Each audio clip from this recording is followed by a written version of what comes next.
నమస్తే, welcome to our channel. నేను సౌజన్య. చిత్రపూరి సినీ సొసైటీకి సంబంధించి వార్త మరోసారి తెరపైకి వచ్చింది. ఈసారి 3,000 కోట్ల రూపాయల కుంభకోణం జరిగింది అన్నట్లుగా దీని వెనకాల తెలంగాణ సీఎం రేవంత్ రెడ్డి తమ్ముడు ఉన్నట్టుగా మనకి వార్తలు వినిపిస్తూ ఉన్నాయి. మరి ఈ అంశానికి సంబంధించి మనతో మాట్లాడడానికి, వారి విశ్లేషణని మనతో పంచుకోవడానికి ఈ రోజు మనతో పాటు ఉన్నారు సీనియర్ జర్నలిస్ట్ శ్రవణ్ కుమార్ వీర్లపాటి ఉన్నారు. వారితో మాట్లాడదాం. నమస్తే శ్రవణ్ గారు. నమస్తే అండి. మరొకసారి తెరపైకి రావడం జరిగింది. చిత్రపూరి సినీ సొసైటీకి సంబంధించింది.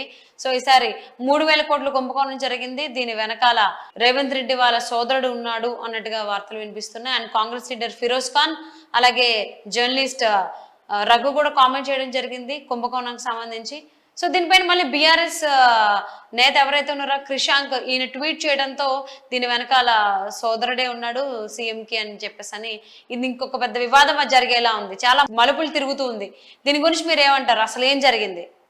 చిత్రపూరి కాలనీ, దీంట్లో అవకతవకలు, అవినీతి, స్కాము, కుంభకోణం, కబ్జాలు, ఈ పదాలు కొత్తగా వినడం ఏం కాదండి. అది గడిచిన 15-20 సంవత్సరాల నుంచి వింటూనే ఉన్నాము. ఇదే కాదు, జూబ్లీస్ హౌసింగ్ సొసైటీలో కానీ రకరకాల విషయాల్లో కూడా అన్నింటిలో కూడా ఈ స్కామ్. ఈడ స్కామ్ అంటే ఏంటంటే వాస్తవానికి అది బెనిఫిషరీ సంస్థలు, అంటే ఒక సొసైటీ మెంబర్లకు మాత్రమే ఆ భూమి అలాట్ ఇవ్వాలి.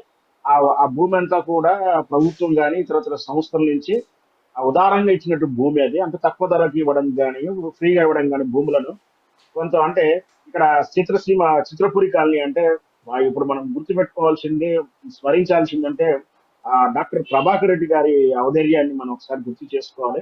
తనకున్నటువంటి గచ్చిబౌలి దగ్గరలో దర్గా దగ్గరలో ఉన్నటువంటి తన 67 ఎకరాల భూమిని సినీ కార్మికుల కోసం, ఇక్కడ స్పష్టంగా అర్థం చేసుకోవాల్సిందంటే కార్మికుల కోసం మాత్రమే ఇచ్చాడు. కార్మికులు అంటే లైట్ బాయ్లో చిన్న స్థాయి గల దినసరి కూలీలుగా పనిచేసే వాళ్ళు, వేతనం మీద తక్కువ వేతనం మీద పనిచేసేవాళ్ళు, అంటే సినిమా ఆర్టిస్టులు కాకుండా భారీ స్థాయి టెక్నీషియన్స్ కాకుండా కేవలం కార్మికులుగా ఎవరైతే ఉంటారో వాళ్ళ కోసం ఈ 67 ఎకరాలని ఫ్రీగా, ఉచితంగా, వితౌట్ కండిషన్ గా దానం చేశాడు ప్రభాకర్ రెడ్డి గారు.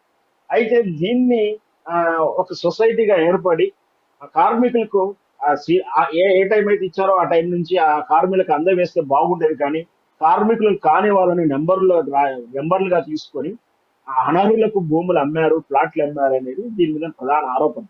అవి అమ్మడంలో కూడా ఏంటంటే ఆ రోజుల్లో ప్రభాకర్ రెడ్డి గారు ఇచ్చినప్పుడు అంత ప్రాధాన్యత, అంటే భూమికి భూమి అంత ప్రధానమైన ధర లేనటువంటి విధానం. కానీ మనకు తెలిసి ఇప్పుడు గచ్చిబౌలి దగ్గర 67 ఎకరాలు అంటే మాట ఏం కాదు, 1,000 కోట్ల రూపాయల భూమి అని. దానితోటి ఇప్పుడు దీంట్లో రాజకీయ ప్రమేయాలు వచ్చేసాయి. ఆ ఇన్ఫ్లుయెన్స్ చేసే వాళ్ళంతా కూడా ఉచితంగా తాము తక్కువ ధరకి భూములు కొనుగోలు చేసుకున్నారు. ఇలా భూములు అలాట్ చేసిన వాళ్ళ దగ్గర నుంచి కోట్ల రూపాయలని వాళ్ళు బెనిఫిషియల్ గా తీసుకున్నారు. ఎవరైతే సొసైటీ మెంబర్గా ఉన్న వాళ్ళు అవకతవకలకు పాల్పడ్డారు, అవినీతికి పాల్పడ్డారు అనేది ఆరోపణ.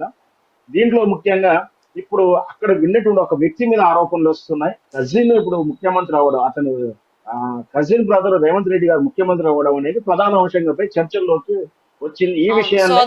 ఈ విషయం కాస్త ఇప్పుడు యనమల మహానంద రెడ్డి అనే అతను యనమల రేవంత్ రెడ్డి గారికి స్వయాన కజిన్ అవుతాడు, సోదర వరుస అవుతాడు. పైగా వాళ్ళ వ్యక్తిగతంగా ఉన్నటువంటి స్నేహబంధం, అంటే ఇప్పుడు బంధువులు ఏంటంటే కలిసి తిరగడం కానీ, కలిసి ఏదన్నా ఈవెంట్లకు కానీ, పెళ్లిళ్ళకి అటెండ్ అవ్వడం కానీ, ఏదన్నా మీటింగ్లో కలిసి ఫోటోలు దిగడం కానీ ఉంటుంది. సో అది బేస్ చేసుకుని ఇప్పుడు రాజకీయంగా ఆరోపణలని ముందుకు తీసుకొచ్చారు. ఫిరోజ్ ఖాన్ గారు అయితేనేమి, కొన్ని ప్రైవేటు ఛానల్ అయితేనేమి, ఈ మహానంద రెడ్డి స్కామ్ కును వెనక రేవంత్ రెడ్డికి అనుబంధం ఏంటి, దీని వెనక ఎవరు ఉన్నారంటూ ఒక అనుమానం వచ్చేలాంటి ఆధారితంగా కూడా ఊహాతీతమైన స్టోరీ నోటి వైరల్ చేయడం జరిగింది. అది కాస్త దాన్ని బేస్ చేసుకొని ప్రతిపక్ష పార్టీ, ఇప్పుడు అధికార పార్టీకి ప్రతిపక్ష పార్టీ అయినటువంటి సోషల్ మీడియా బిల్లు పెద్ద అయినటువంటి క్రిషాంక్ గారు పాత ఫోటో ఒకటి రేవంత్ రెడ్డి గారును మహానంద ఇక్కడ దిగిన ఫోటో చూపిస్తూ ఈ స్కామ్ కి బాధ్యులు ఎవరు, దీని వెనక ఎవరు ఉన్నారంటూ అర్థాన్ని ఇస్తూ తను సోషల్ మీడియాలో పోస్ట్ చేయడం జరిగింది. అది అభ్యంతరంగా అంటూ పోలీసులు దాని మీద కేసు చేయడము, దాన్ని అబ్జెక్ట్ చేయడము, అతని ఫోన్ సీజ్ చేయడం కూడా జరిగింది. జరిగిపోయిన తర్వాత ఈ క్రిషాంక్ చేసిన ఫోటో పబ్లిష్ వైరల్ అవడం వల్ల దానికి కాంగ్రెస్ రేవంత్ రెడ్డి గారు కౌంటర్ ఇవ్వాలి కాబట్టి ఖచ్చితంగా, ఎందుకంటే ఆల్రెడీ పాపులర్ అయిపోయింది రేవంత్ క్రిషాంక్ అరెస్ట్ తోటి, ఇంకాస్త పోస్టులు ఎక్కువైనాయి. అసలు క్రిషాంక్ పెట్టినప్పుడు ఒకడే పెట్టుండవచ్చు పోస్ట్. కానీ క్రిషాంక్ ఎప్పుడైతే పోలీసులు ఈ చర్చ జరిగిందో సోషల్ ప్లాట్ఫామ్ లో కానీ సోషల్ మీడియా న్యూస్ ఛానల్స్ లో కానీ న్యూస్ వెబ్సైట్ లో కానీ ఆ పోస్ట్ మళ్ళీ మళ్ళీ మళ్ళీ పెట్టడంతో ఇంకా వైరల్ అయ్యింది.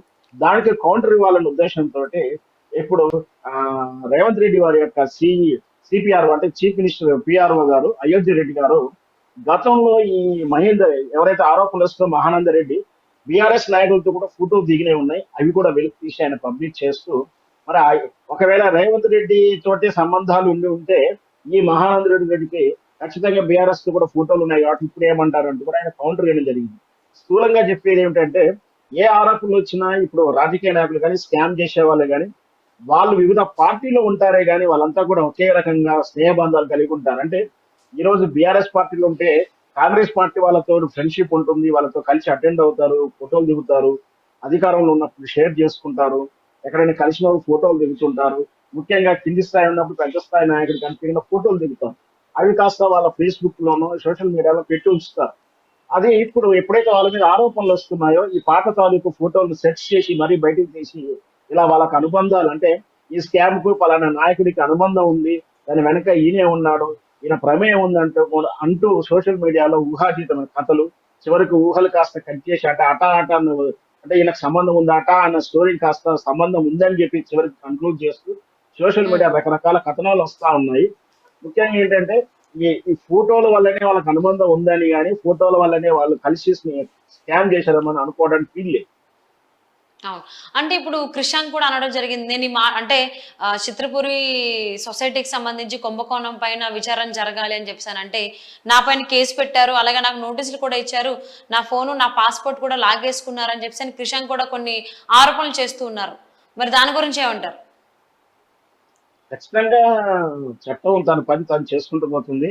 అట్లా అనుకుంటే గతంలో బీఆర్ఎస్ పార్టీ ఇంతకన్నా బీఆర్ఎస్ పార్టీ మీద చాలా రకాల పోస్టులు వచ్చినా కూడా వాళ్ళు అంతగా పట్టించుకోలేదు. ఏదో ఒకటి రెండు చర్యలు మాత్రమే మితిమీరినప్పుడు మాత్రమే వాళ్ళు పోలీస్ కేసులు పెట్టడం జరిగింది. కానీ వీళ్ళు మాత్రం ఇప్పుడు మాత్రం చిన్న విషయాన్ని కూడా వదులుతలేదు ఇప్పుడు రేవంత్ రెడ్డి గారి ప్రభుత్వం. ఒక పోస్ట్ ఉమ్, వాస్తవానికి చట్ట విరుద్ధమే, ఎలాంటి ఆధారం లేకుండా పోస్ట్ పెట్టడం కానీ ఊహాజీవితంగా పోస్టులు పెట్టడం అనేది ఆ నేరమే చట్టం ప్రకారం. ఖచ్చితంగా చట్టం అయితే తన పని తాను చేస్తుంది. కానీ ఇంతకన్నా ఉన్నటువంటి పోస్టులు కూడా చాలా ఉన్నాయి, వాటి మీద కూడా చర్యలు తీసుకుంటుంటే చట్టం బాగుండేది. ఓకే. అంటే ఇది మొదటిసారి కాదు కదా చిత్రపురి సొసైటీకి సంబంధించి ఆరోపణలు రావడం. ఇంతకు ముందు కూడా గతంలో చాలా సార్లు వచ్చి ఫిరోజ్ ఖాన్ కూడా కామెంట్ చేయడం జరిగింది. కాంగ్రెస్ నేత ఒకరి తర్వాత ఒకరు కొన్ని రోజుల తర్వాత కొన్ని నెలల తర్వాత ఎందుకు చిత్రపురి సొసైటీకి సంబంధించి కామెంట్స్ చేస్తున్నారంటారు? యాక్చువల్గా ఇది ఇప్పుడే కాదు, గతంలో శ్రీ కళ్యాణ్ కూడా చాలా సార్లు ఆరోపించాడు దీని గురించి. చాలా సార్లు ప్రెస్ మీట్ కూడా చెప్పాడు. 51 మెంబర్స్ మీద సస్పెక్టెడ్ మెంబర్స్ మీద అంటే ఇలా 51 మంది వీళ్ళు చిత్రసీమకు సంబంధించిన వాళ్ళు కాదంటూ కూడా లిస్ట్ ఇస్తే వాళ్ళ మీద ఎంక్వైరీ చేయడం, మనీ ట్రాన్స్ఫర్ అయినట్టు కూడా కొంత జరిగినట్టు విచారణ జరిగింది. కానీ అలాంటి మీద ఎలాంటి చర్యలు కూడా తీసుకోలేదు. ఈ చిత్రపురి జరిగినటువంటి స్కామ్ ఎప్పుడు కూడా చర్చల్లోనూ వార్తల్లోనే ఉంటుంది కానీ ఎలాంటి చర్యలు తీసుకోవడం కానీ ఎవరిని బాధ్యులు చేయడం కానీ జరగట్లేదు. వాస్తవానికి చిత్రపూరి కాలనీలో జరిగిన స్కామ్ ప్రతిసారి రాజకీయ నాయకుల డిబేట్ అంశం అవుతుంది కానీ చిత్రసీమ వల్ల నష్టపోయినటువంటి వాళ్ళకి ఎవరికి కూడా న్యాయం జరగట్లేదు, అన్యాయం చేసిన వాళ్ళకి ఎవరికి కూడా శిక్ష పడట్లేదు. తరచు ఇది రాజకీయ అంశంగా మారింది. అవును. అంటే ఈ చిత్రపూరి సినీ సొసైటీకి సంబంధించి కుంభకోణం పైన ఇంతకు ముందు కూడా చాలా చర్చలు జరిగాయి, చాలా మంది కూడా ఆరోపణలు చేశారు. సో ఇప్పుడు కూడా అలానే ఆరోపణలు మనం వింటూ ఉన్నాము బీఆర్ఎస్ నేత క్రిషాంక్ పై నుంచి. సో మరి ఇంకా ఇంకెన్ని ఆరోపణలు ఇంకెన్ని మలుపులు తిరుగుతుందో చూద్దామండి. Thank you so much for spending good valuable time with Shravan గారు.